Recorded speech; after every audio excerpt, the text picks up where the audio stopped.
We are live, Derek. Hello, everybody, and welcome again to At the End of the Day show for our third episode.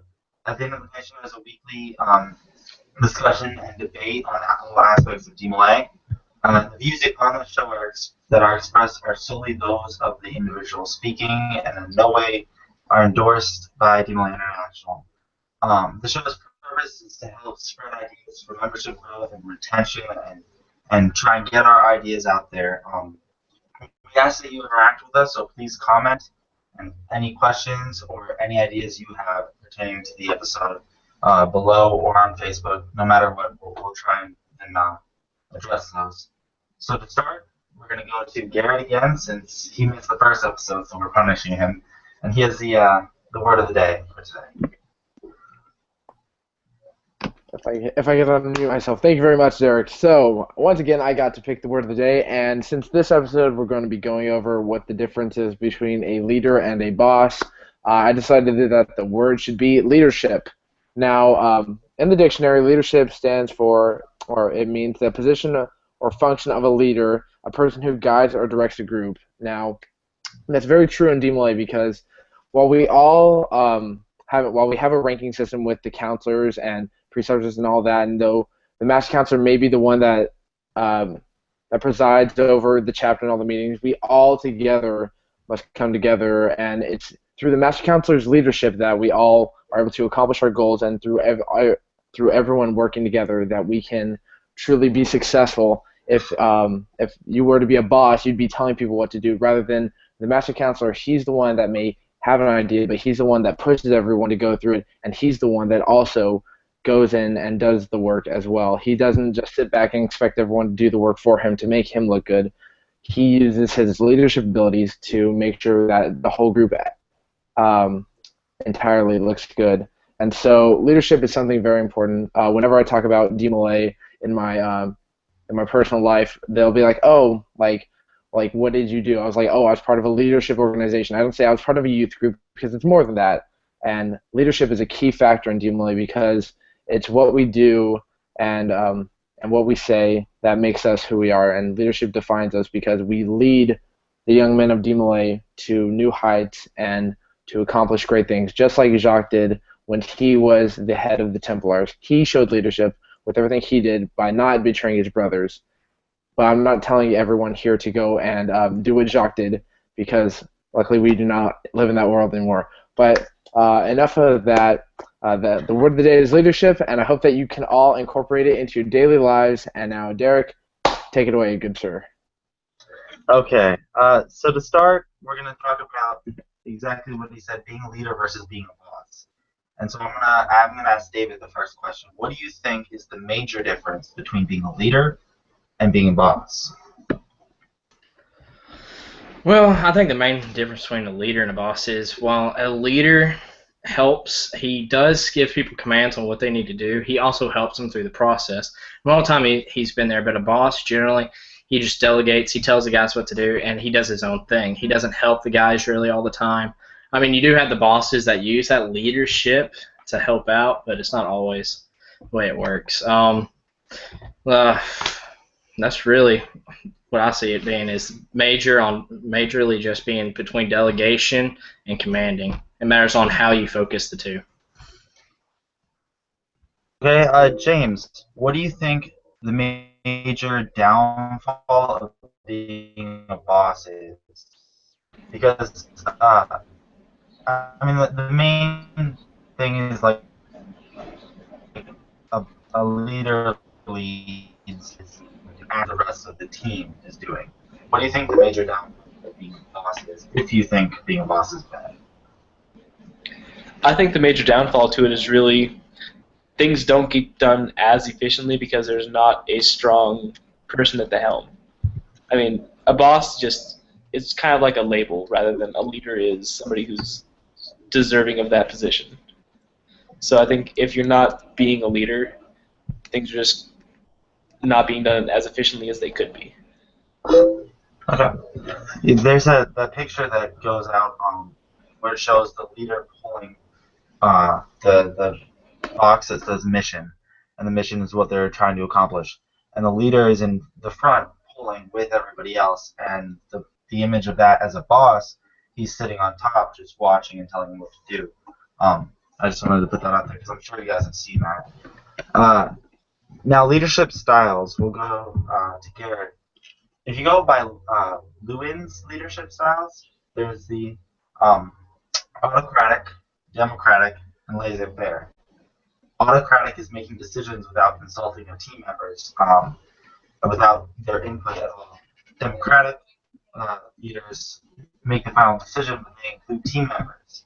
And laissez-faire give the team members all the freedom to do their own work and to do whatever they want. So, Garrett, what do you think is the most effective in a Demon Light chapter?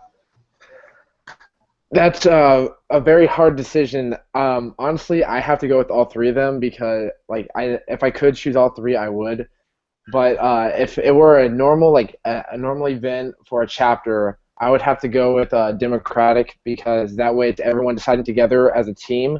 And leadership, like, you can't be a leader of just yourself. Like, that's not being a team. So with democratic and having everyone else involved, that makes everyone feel like a part of it, and then from there decisions can be made, and then the leader, say it's the master counselor, the counselors, or the project manager for that matter, he can lead everyone there because they've all worked together on a single idea, and they all are striving towards that goal, whether it's raising money, getting prospects, going to conclave conventions, so on and so forth. So having everyone come up with the decision together definitely is more effective in a demolition situation, though sometimes one or the other is more effective depending on the situation. But if it's a normal situation like in a chapter meeting, definitely got to go with democratic, which is what good old America goes by most of the time.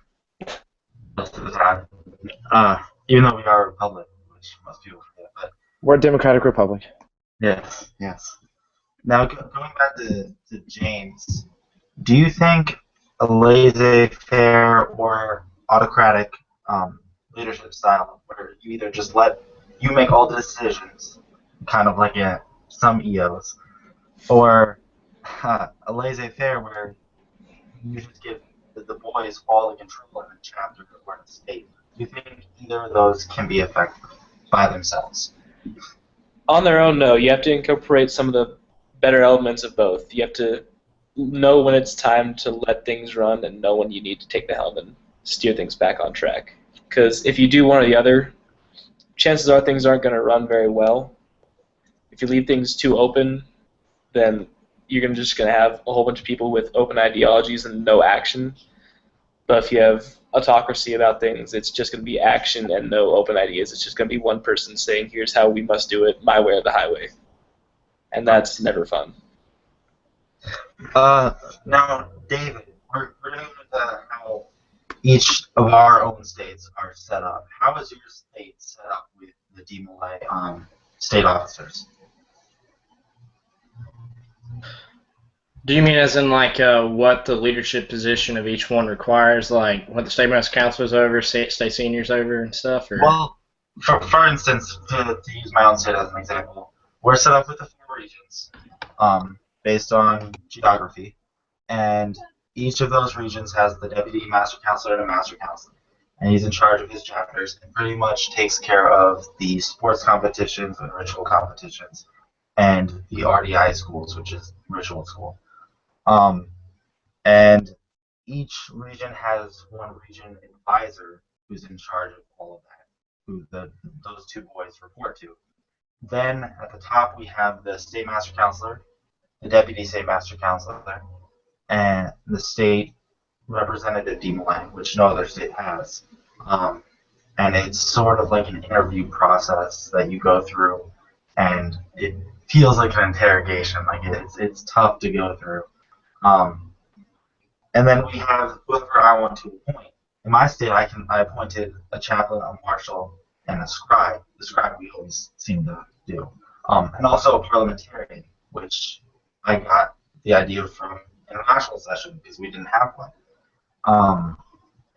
And when it comes to state events, Fall Fest, for instance, Brotherhood is our event in winter, and we go to Scottish Rite. We do competitions in ritual, and we do other things that are pretty much up to the SMC. Each of our 4 quarterlies has an advisor that is the director of it, and the EO kind of sits back and lets the director do what he wants with that event, consulting the EO and the state treasurer, and then it's up to the state master counselor how he wants to change it. So I made Brotherhood about a bunch of games like Jeopardy and Hollywood Squares with advisors as the squares. Lorray is pretty much just competitions, and we do the degrees in the cave. And Conclave is sports competitions, ritual competitions, elections, stuff like that. Fall Fest is completely up to the state master counselor. So we get to choose to do whatever we want, wherever we want, within reason. So I took the guys to a camp that was all team building. But other years they've gone to like a King's Dominion or some amusement park or something.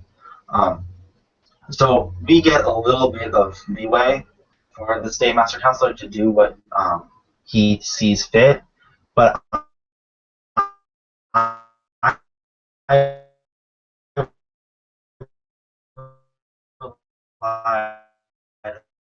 especially this year on my team. On a conference, I'm involved as much as I can because I was always told my year was super ambitious, and I wanted to make sure we got done as much as we could. So I relied a lot on my team, and they didn't let me down, which is great. But how do you do things in Tennessee? Well, so we do a mixture, like James Christopher was talking about, how you have to make sure you utilize the executive officer and his staff while also using your own state officers. The state master counselor, he pretty much runs everything. He delegates here and there. He comes up, we have a state staff meeting, and he comes up with several different events he wants to try out there in his year. And generally, the ones we like, we keep for the next year. Like this year, I'm incorporating a DMLA Sports Day. So me and the sports director of the state are currently working on setting all that up. My deputy state master counselor, what he does, he mainly just plans out his term and gets ready for it. He serves at the will and pleasure pretty much. He does whatever I need him to. Mainly when I'm not able to attend an event or something, he heads it up. And if I can't go to a public speaking engagement, he would go instead and speak on my behalf. My state senior counselor, he's over the communications. He runs the newsletter for the state along with our communications advisor. They write up our nice 8th Preceptor, which is our state newsletter we send out every 3 months. My state junior counselor, he promotes the DMLA awards that are going out throughout DMLA International. He tries building up, getting guys to get their RDs. He tries getting the guys turning the LCCs. He'll go to the chapters and they'll talk to them, try getting them to do it. And then he'll plan at Conclave, he'll plan like a pizza party for those who got their lamp of knowledge or who turned in their RD and stuff. So Tennessee, like you were talking about how you're divided in 4 regions, we're divided into 3. We use it based off the 3 great divisions of Tennessee that we have politically. We have the East, Middle, and West. East Tennessee is ran by our district governor, one of our advisors, and active member of Spring Council, Dad Rose. Middle District is ran by Dad Craig Maddox, who's our deputy executive officer, and he's our Middle District governor. And West District, we're currently getting a new West District governor at this time. In the East, we have our state conclave, but throughout the year we also have 3 different conclaves that these district governors plan, and the guys go out and attend. It's a state event, but it's planned by the district governor in that district. It's to try getting the chapters in that area to all meet up and get involved with each other. And the rest of the state comes. And let's say, like we talked last week about if a guy has to be short formed, we would bring him here, and this is generally where he would receive his full form. We generally try to base these events based off of the membership and what we see we need at the moment. Like, all right, so we don't have any guys we need to bring in at this time. So what we'll do is we'll plan a big fun event to get the guys to know each other better. We'll do leadership exercises like you build one like the Trust Falls type thing. There's a group down here in Memphis called Bridges, and they do a bunch of group activities like you have to get everyone across the room without any of them touching the floor, and you have to sit here and move like a couple stools across the room to get everybody across. It's little things like that we work on. We have some other state staff officers, like we have a sports director, we have a ritual director, and it all goes back to like James Christopher said earlier. You really have to work together in order to succeed, and without mixing both together, you really wouldn't be able to succeed. Okay. And now, what about you, James? Well, see, New Mexico is actually only in one region. We're just one big, all of us collective together, since we have only 4 chapters across the state. So the way it works is that I'm kind of like a general overseer for the chapters in a way that they can communicate with somewhat of a larger body, if you will. But on an honest level, I'm just more of like an everyday chapter member who puts in good advice here and there. I don't try to run things per se, but I organize good state events that can help brothers in getting together and just experiencing more of what DMLA is, and that is brotherhood. And Garrett, now what about you? How is your... We'll talk about California as a whole, and then talk about Northern California, because I know it's a weird state. Yeah. Yeah, for those of you who don't know, California, since we are such a large state, we are split into 2 halves. We have Northern California and Southern California, and they both are ran very similarly, yet also very different. California is a very unique state, especially mine in Northern California, because with the whole leadership and boss perspective, we are given the opportunity for where the guys, the DMLAs, get to actually run everything. Like, the adults don't have very much input other than, as a jurisdictional officer, I could do whatever event I wanted. I could have as much stuff as I wanted, as long as I have the budget and I can make sure I break even at least. Like, we weren't trying to make money, we were trying to break even, and I can get the guys there. That's all that really mattered. And so, like in my state, when I was master counselor, I would come up with an idea. My team and I would then come up with everything. We'd put it out to the boys, see how they would, how they liked it, and then we'd go by. And then we'd go to our advisors, who I know in some other states, the advisors sort of control everything because they don't necessarily trust the guys to do it.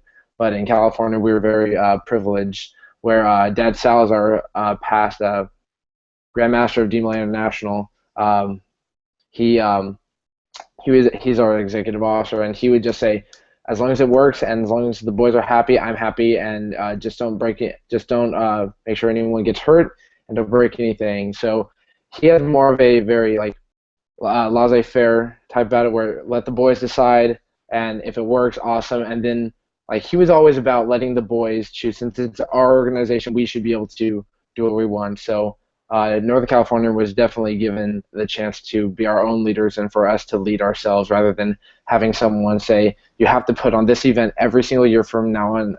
There are some that are expected, convention and our ritual competition, and then Devo Day. Those are expected, but how we go about doing them and where we go about having them, that's entirely up to us. And our advisors, they would support us any way they could, and all the decisions we made, the boys seem to enjoy it. So I like to think that the leadership that we had in Northern California was very strong during my year. And now this year I haven't been very involved, so I'm not too sure.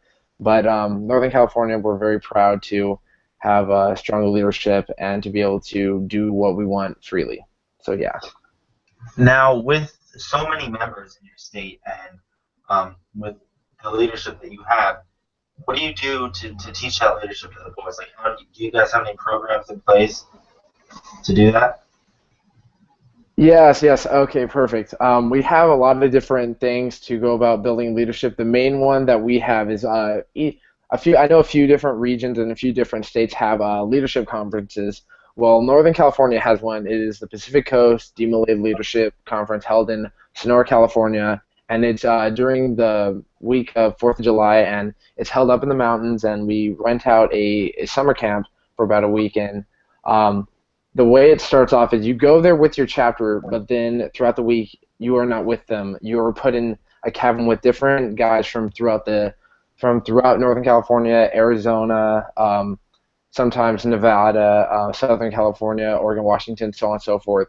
And what you do is like immediately it's all about building leadership. So we'll have the chapters, like the newly formed chapters that just met that day, that morning or that night, they will elect a master counselor, senior counselor, and junior counselor to run the cabin.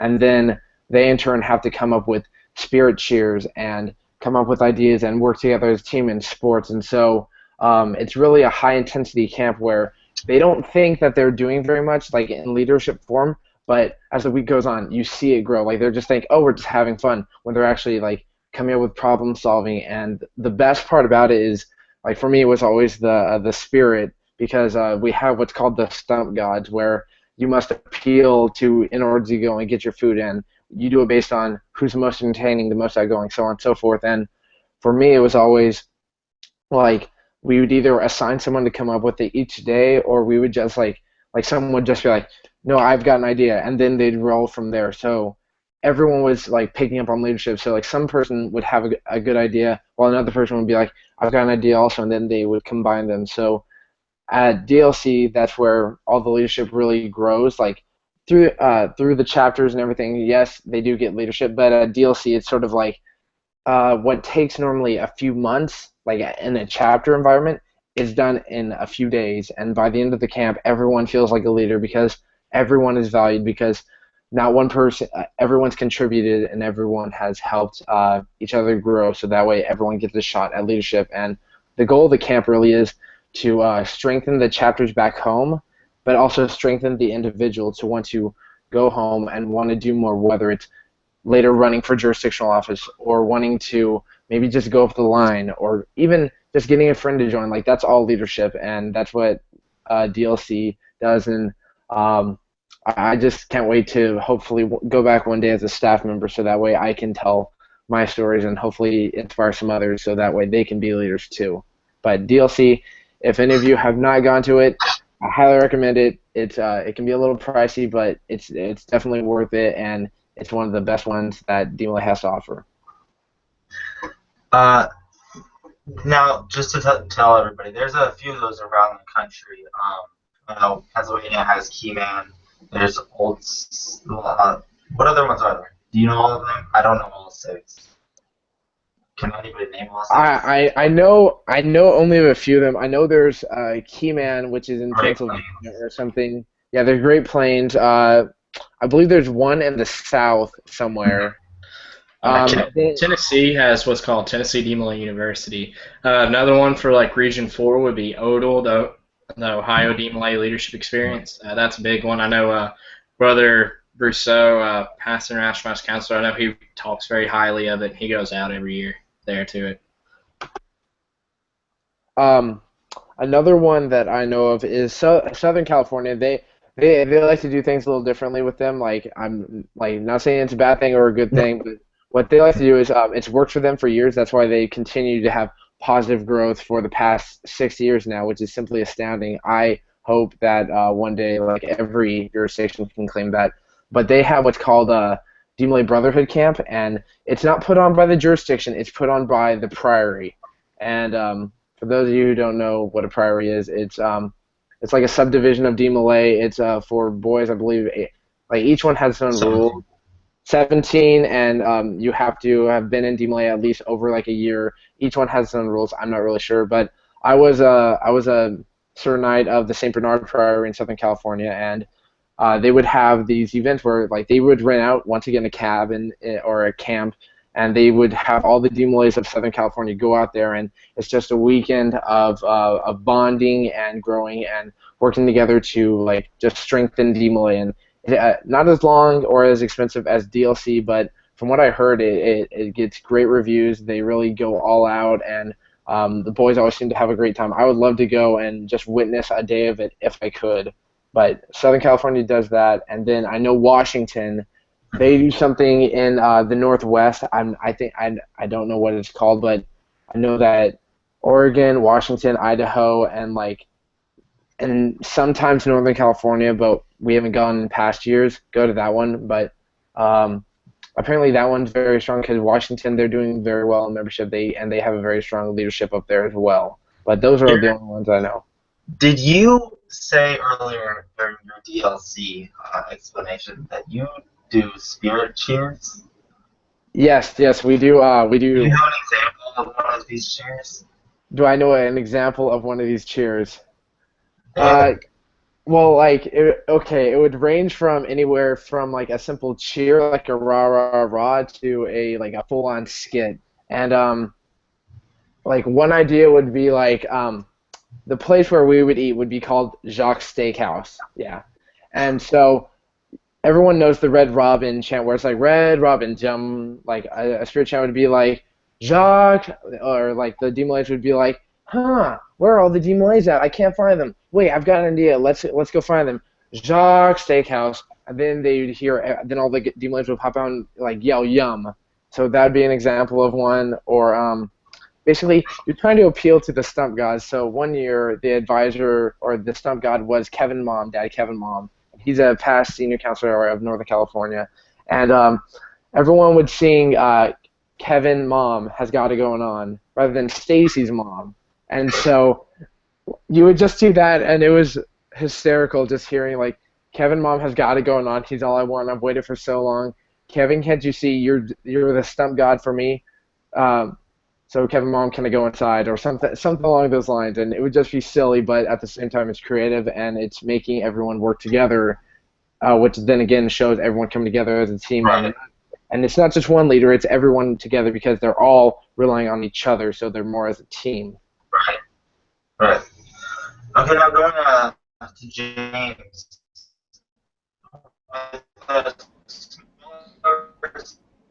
State, I don't know if you guys do any programs that the neighboring states do. Derek, can you repeat that? Can you repeat that question, please? Yeah, you're kind of like you're sounding robotic. What is your state? I'm still drawing a blank on what you're saying, Derek. I'm sorry.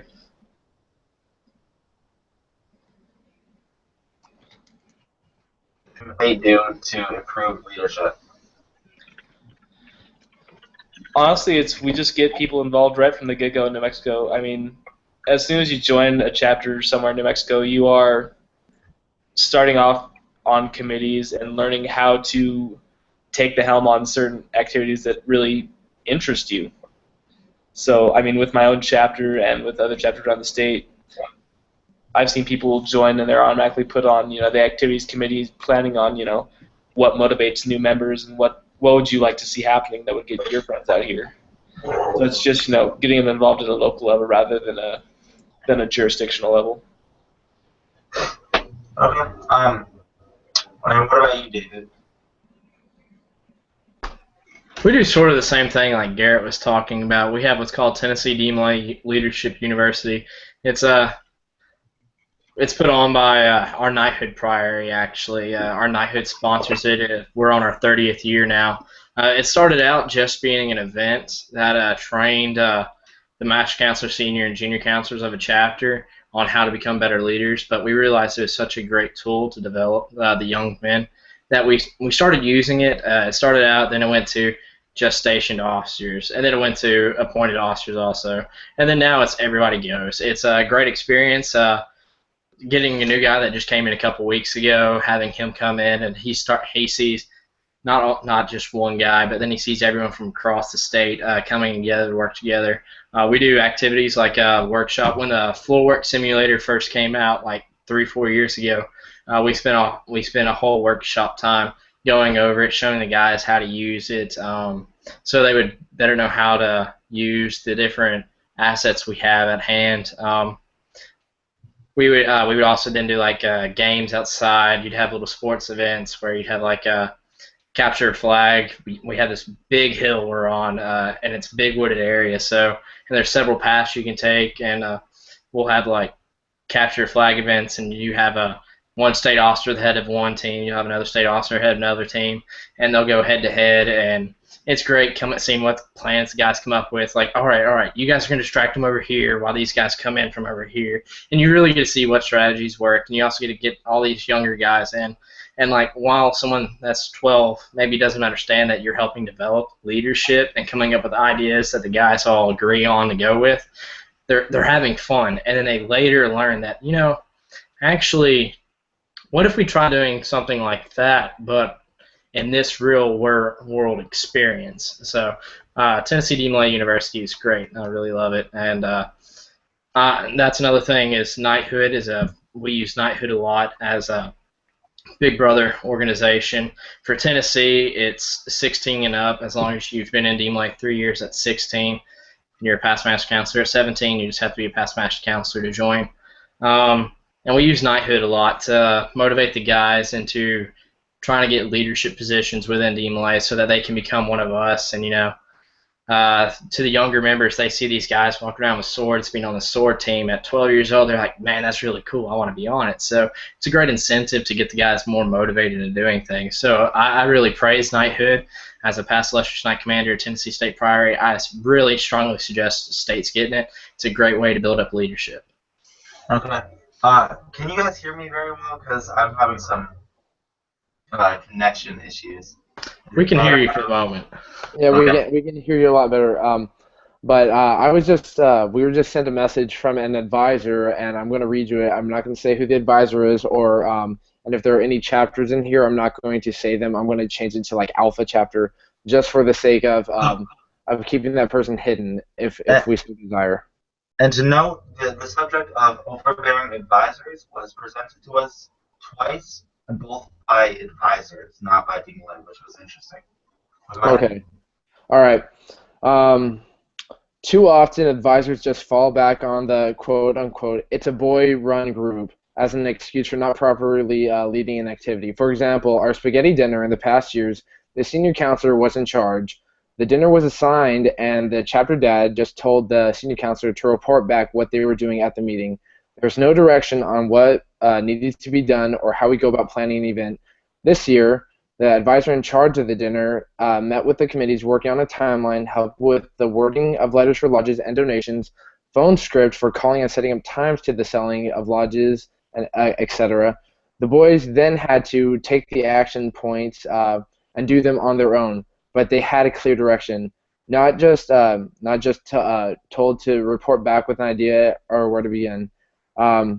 Then we wonder why an event failed. The chapter had a breakfast the next week is a clear example of guidance not given and the attitude of quote-unquote, well, we learn when it doesn't work out, in the quote.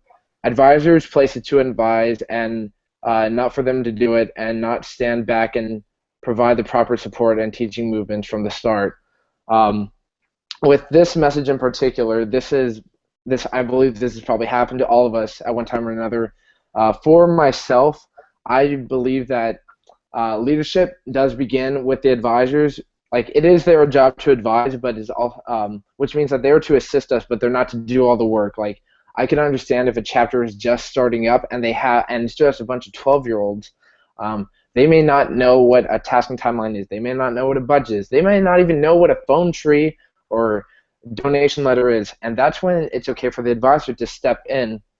But then it's the advisor's job to talk with the counselors to then get them on board, to help, to give them an idea and have them go with it. The advisors should never be running the program, because it's our organization, it's our group. We do with it what we want, because we are tomorrow's leaders today. Hey, so I believe that for us as DeMolays, sure, the advisors should help out, but only when necessary. Like as it was said earlier, like how the senior counselor was in charge, but the chapter dad just told him to report back. It shouldn't be like that. They should be having committee meetings where the chapter dad or another advisor is overseeing it to make sure things are going according to plan. During my year as master counselor, we had weekly jurisdictional meetings, but it was never just the counselors, the sweetheart, and the princess. It was never that.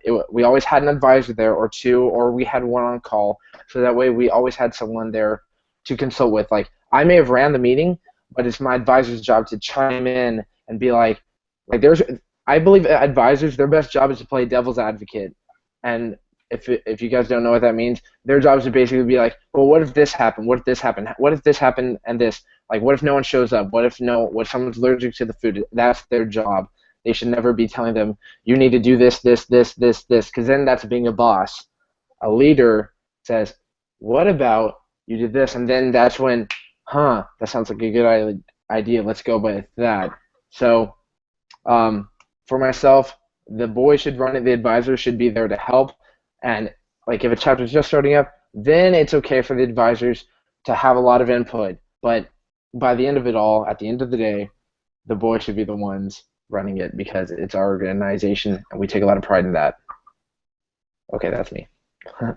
James, I know you have some points you want to make, so I want to go to James real quick. What do you want to say about that? Oh, I think this is one of those times where it comes down to being a leader versus being a boss. Because when we're talking about being a leader, it's not only as, DMLA members, our advisors need to be able to lead youth effectively as well. They need to be able to help us when we need the help and know when to step back at the same time. So, leadership is something that can't be just limited to the youth. We have to be able to give the advice and then know when to ask our advisors for guidance when we're lost, too. That's one of the big things that we also tend to forget is that they are there to help us. So if we go too far in the I want to do this on my own category, then while it'll still work, it just won't work as well as it might if we have some advice from some more experienced people. That's actually supposed to be a requirement of joining, of becoming Master Counselor. If you look at the ritual when you're being installed, they say that you have proven yourself from listening to counsel as well as giving it. And going to David, what did you want to say about that? I say Garrett and James are both extremely right on what this is about. It not only matters about the DMLAs, the advisors also play within the boss and the leader role. I'd say that my chapter dad, he was strongly about it being the boys, but for a long time, because we were such a young chapter, we had that older leadership, but then for a while that they aged out and it came back to being the 12-year-olds running it. He was heavily involved at first, and he would help out a lot, and then slowly he would take away what he was doing, and that's really what a chapter is about. The chapter dad's supposed to help you as much as he can. This goes with all advisors. They're supposed to help you as much as they can without making it where you're not gaining the leadership experience you're supposed to be getting from DMLA. So at first, and he's like one of my biggest role models. At first, he was so heavily involved, showing us how to do everything. All right, I need you to call this. He would develop the scripts on what we needed to say. He would tell us, all right, you need to call this guy. I know he'll donate stuff. You just need to call him and ask him nicely. He'll donate. This is what you ask him about. And then after a while, he's like, all right, you guys are starting to understand what's supposed to go on and how to run this chapter. So I'm going to start taking steps back. And then letting the guy, yes, I agree with letting the guys fall on their face every once in a while. That's a healthy building. You have to fail sometimes in order to succeed. You have to know what failure is in order to succeed and to be able to grow and know how to change. But if it's a major event, if it seems like it's going to fail, advisors need to step in and help out. But let's say it's just like the guys are just going to the park to hang out for a day, and the guys forget to run a pavilion. That's no big deal. They can just go hang out and eat lunch on the field. Come on. It's little things like that. There is times you need to let the guys fall, but you don't let them fall so much that it hurts them and where their morale dies out, and maybe even they think of themselves as a failure and that they're not a good leader. But you need to make sure it's enough to where they understand, okay, I need to learn how to change this. I need to grow off of this.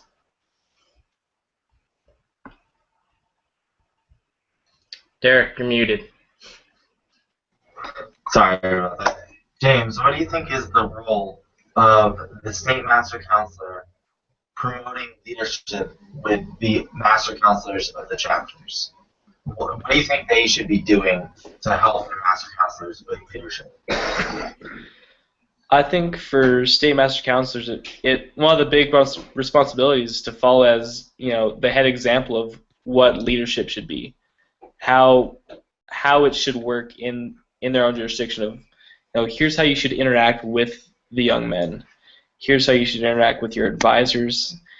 Here's how you should speak to dignitaries if you have to give a speech. I mean, it's kind of like an SMC is the example of how it should be done properly, and then needs to translate all those things that he's learned in his time to the master counselors, the senior counselors, even the youngest members of, here's how it could work if you do it well. When I ran, I had been asked a question by one of the younger members in a Q&A, what I want, how would describe my term, I was describing work, and I said finished, which looking back was pretty naive because it's never finished, and I wasn't going to do everything I planned to do. I've been thinking a lot about what Seth did at session with holding up that collar, which all of us remember. He held up the collar and said that it pretty much means nothing. The collar doesn't mean anything. What matters is what you do when you're wearing it.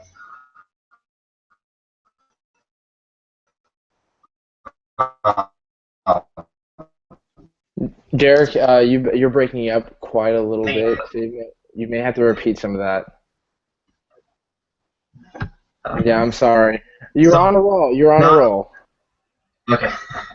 But I've been thinking about that a lot. What it means to be the person you are as a state master counselor, not just doing successful events, but how you connect with the members as a leader. And I had a member. Can you guys hear me a little bit better now? Okay.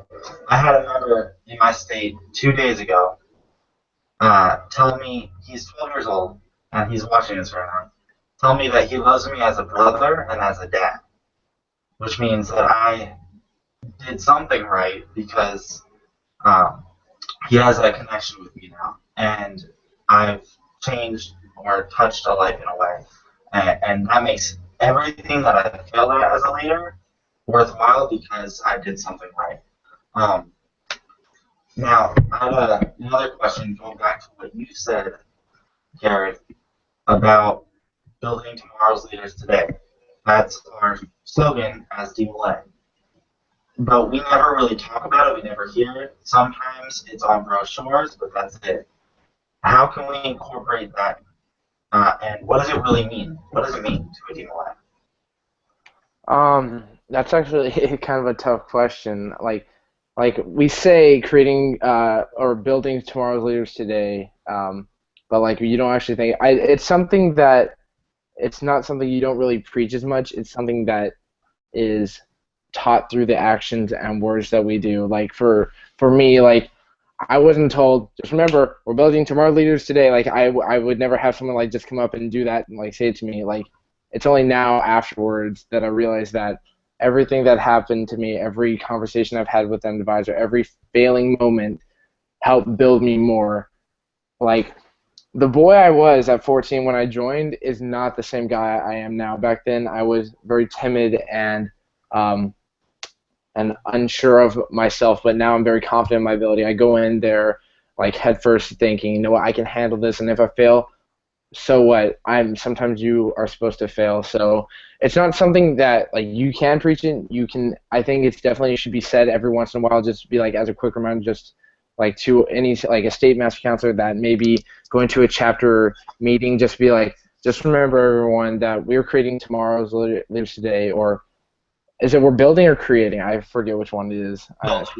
Building. Okay. And you can say that. There's nothing wrong with saying it, but just be like, we're building tomorrow's leaders today, and I can tell that all of you are growing there because you are leaders already. Like it's something that I think it's sort of awkward to say it to people. Like, it's a great slogan, don't get me wrong, but it's sort of awkward to be like, know what? We're building tomorrow's leaders today. It's not something that you say. It's something that you have to feel within yourself. And like for me, it was in my year at the very end in my final speech where I was just like looking back at it all. I truly have grown, and it's because of everything that I've done. It's built me into the leader. So you don't need to say it. It's all about what you do and how you talk to others. Like you should treat that 14-year-old thinking one day he could have my job. One day he's going to be running this place, and I'll be a far off memory that no one will even think about because he'll be the star. And I think it's all about making sure that the young ones, that we're making sure they have a place, because honestly, it's not about me. It wasn't about, like, my last year. I may have thought that I had the cool collar and I was Mr. All That in a bag of chips, but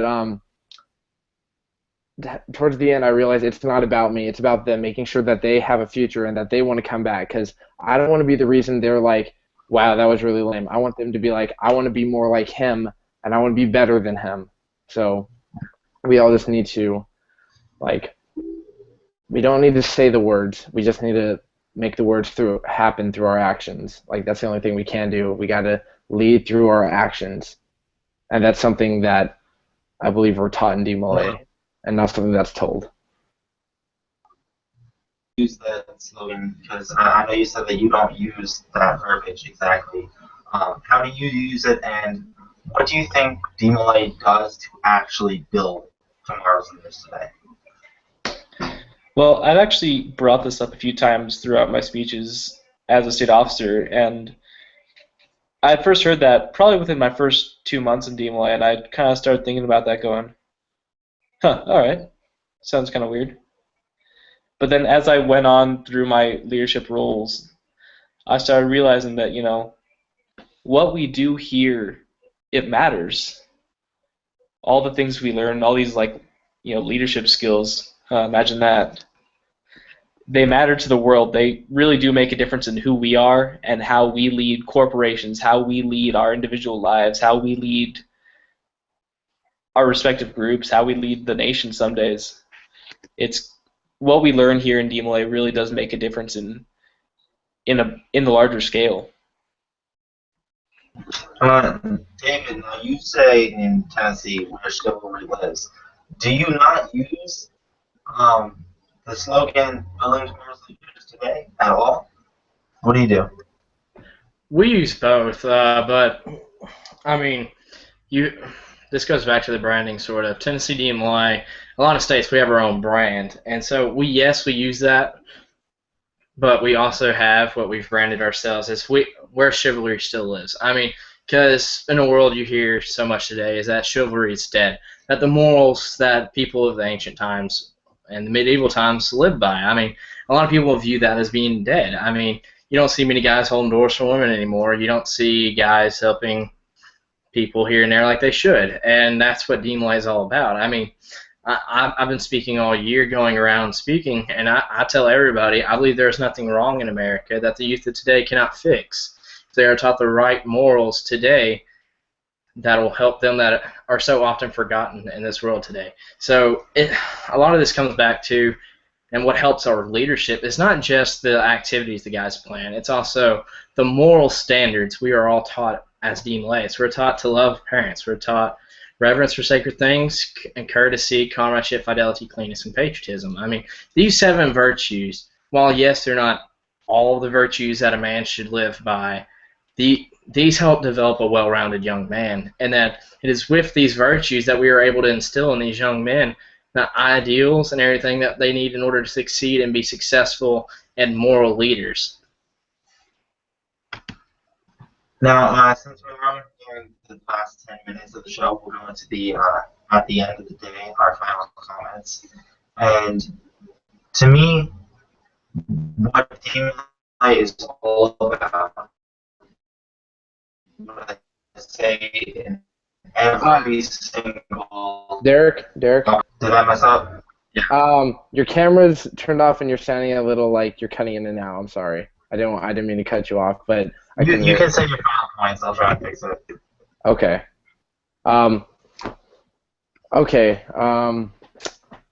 On the thought of leadership, I'm just gonna have to go with it's not about it's not about like how you dress. It's not about how you look. It's about what you do and how you act, and it's about like how you treat others. Like if you want to create leaders, you have to be a leader yourself. You can't just go around expecting people to be perfect. You have to let them fail, and that sounds bad, but um, there's a quote from Arnold Schwarzenegger that said, "I learned more from my failures than I did from my successes." Even though it may not really relate um, to Demolay, Arnold, he came from Austria with knowing hardly any English, and he wanted to be the world's greatest bodybuilder that ever lived. And I dare say he did that, but he didn't go about doing that by going to one competition and winning it all. No, he lost many times over and over and over until finally he got bigger, he got big, and then he won. And that now has inspired tens of thousands, maybe even hundreds of thousands of guys that strive to be like Arnold because even though he failed, he got up and he taught everyone that it's not about winning or losing. It's about being proud of yourself. And I think that the biggest thing about leadership is if you go out there working hard and you think you're doing good, then other people will see that, and in turn they will want to do good as well. And DMLA, I wanted to be like other DMLA members because I saw how much fun they were having. Even if they messed up, they were still having fun. I was like, you know what?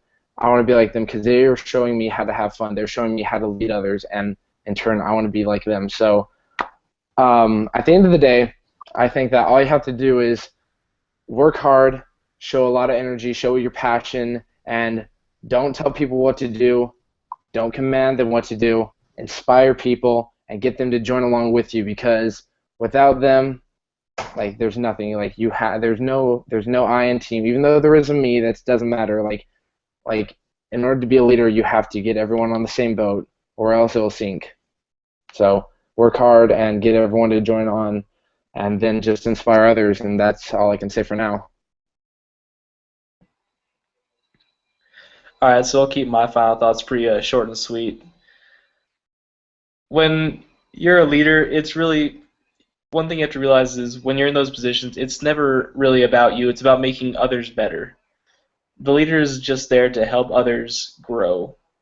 And when you're in that spot, that's all we do. And that's our goal as DMLA, is it not? To help ourselves and other young men be better people. So at the end of the day, what is leadership to you guys? All right, I'll go next. Garrett and James are both extremely right on this. It is not about you. It's about developing and inspiring others. That's really what the job of State Master Counselor is to me. Is it's not about you. Yes, you've worked hard to get where you're at, and it's great that you're finally there.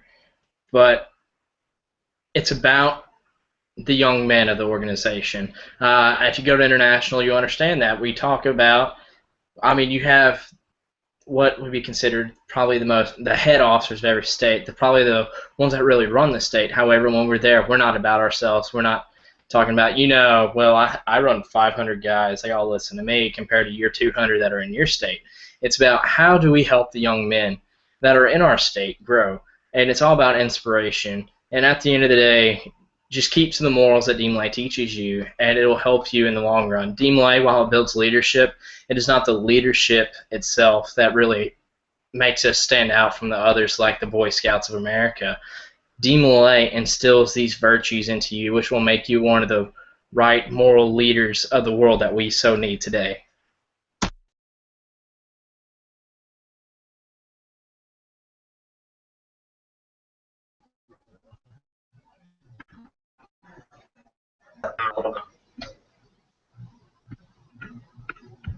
We can't hear Derek, so Garrett, will you do the sign off, please? Will I do the sign off? Okay. All right. Are you sure I can handle this, Derek? Give me a thumbs up if I can. I can't. His thing's all janky. Okay. All right. He gave me a thumbs up. All right. Well, everyone, this has been At the End of the Day. Remember that all the views, opinions, and thoughts are of our own. They in no way reflect DMLA International or our home jurisdiction, states, and or chapters. Our thoughts are our own, and we hope that the goal of this is once again just to get everyone thinking about the bigger topics in DMLA. And the topic of tonight was leadership, was being a leader versus being a boss, and we each gave great ideas of it. I believe that we can all believe that DMLA is definitely the greatest leadership organization the world has ever seen, and I believe will ever seen, but that's just my thoughts. But with that being said, I hope everyone has a fantastic night, and that you take what we have said here tonight and incorporate it into your daily lives in some way, and that if you have any thoughts, please go ahead, leave a comment, message us on Facebook or on Twitter we even have Instagram. So without anything else, at the end of the day, go be a leader and inspire others, and have a great night, DMLA.